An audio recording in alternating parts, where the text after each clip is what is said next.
ایک سیدوں کا خاندان بھی آیا، ایک ایسی خاتون بھی آئی جس کے ساتھ 3 بیٹیاں تھی، بیٹا بھی کوئی نہیں، خاوند فوت ہو گیا۔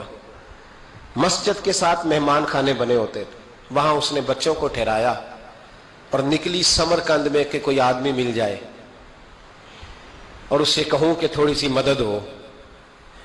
وہ چلتے چلتی ایک سیٹھ کے پاس، رئیس کے پاس پہنچی۔ جن لوگوں کے پاس دولت آتی ہے نا، وہ کئی دفعہ سخت جملے کہنے لگتے ہیں جو اللہ کو پسند نہیں آتے۔ وہ سیٹھ کے پاس گئی تو جا کے کہنے لگی میں غریب ہوں، پریشان ہوں، بلخ میں قحط ہے، سارا زمانہ جانتا ہے، تو میں اس لیے سمرقند آئی ہوں، بیٹیوں کا ساتھ ہے، نہ رہنے کو جگہ ہے، نہ کھانے کو روٹی ہے، نہ پہننے کو کپڑا ہے، مہربانی کر تھوڑی مدد کر۔ کہنے لگا ہو کون؟ تو اس سید زادی نا کان آگے کر کے، ہاں کسی پہ بھی حالات سخت آ سکتے ہیں، اللہ سے ڈرنا چاہیے، کان آگے کر کے نا کہنے لگی میں سید زادی اور یہاں میرا اپنا کوئی نہیں، مہربانی کر۔ تو وہ سیٹھ صاحب، چودھری صاحب کہنے لگے مجھے کیسے پتا چلے گا تو سید ہے؟ تو سید زادی نے اپنا پلو کھولا اور اپنے آنسو دونوں آنکھوں سے صاف کیے تو کہنے لگی اللہ تیرا بھلا کرے، میں ثابت نہیں کر سکتی کہ میں حضور کا خاندان، میرے پاس کوئی دلیل نہیں، میں نہیں بتا سکتی۔ چل ٹھیک ہے، چلی گئی۔ کسی نے بتایا کہ یہاں ایک یہودی بھی رہتا ہے، وہ بڑا سخی ہے، یا آتش پرست ہے، یا پارسی ہے کافر غیر، سخی بڑا ہے۔ اس کے پاس گئی، بیٹھی رہی، لوگ بیٹھے تھے، جب چلے گئے تو قریب گئی، کہنے لگی مجبور ہوں، پریشان ہوں، غریب نہیں ہوں۔ کہنے لگا بی بی تجھے کبھی دیکھا نہیں، سمرقند کی اتنی آبادی نہیں، میں سارے شہر، تو کون ہے؟ تو کہنے لگی تعارف نہ ہی پوچھے تو اچھا ہے۔ اس نے کہا چلو اگر پتہ چل جائے تو۔ کہنے لگی میں مسلمانوں کے نبی کی اولاد ہوں، مسلمانوں۔ اس نے کہا پیغمبر خدا کی اولاد؟ اٹھ کے کھڑا ہو گیا، بی بی کو ساتھ لیا، گھر گیا۔ کہنے لگا جو صاف ستھرا کمرہ ہے نا اسے پھر دھو ڈالو، ایک دفعہ پھر دھو ڈالو۔ کمرہ دھلایا، صاف کرایا۔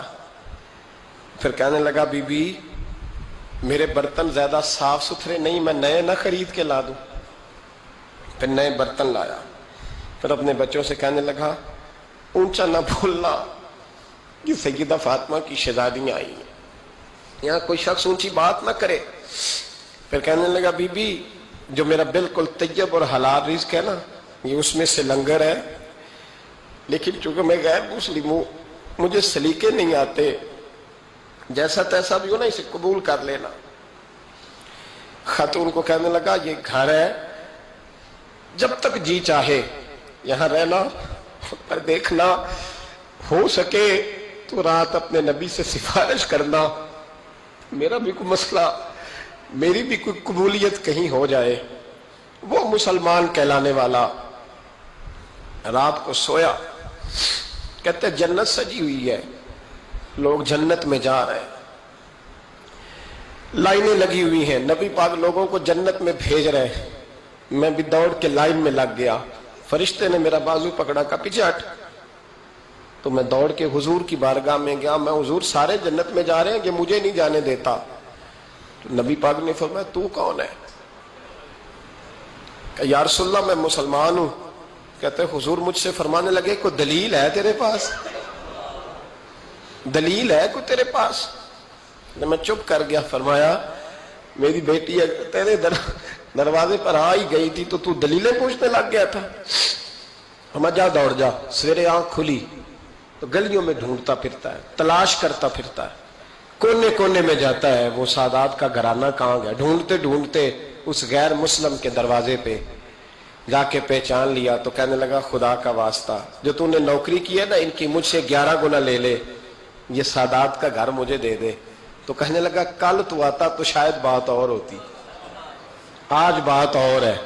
اس نے کہا مہربانی کر۔ کہا نہیں نہیں، کل تو آتا تو معاملہ اور تھا، آج معاملہ آج اور ہے، رنگ بدل گیا ہے، حالات تبدیل ہو گئے ہیں، اب تو دیکھ تاک کے آیا، جا دوڑ جا۔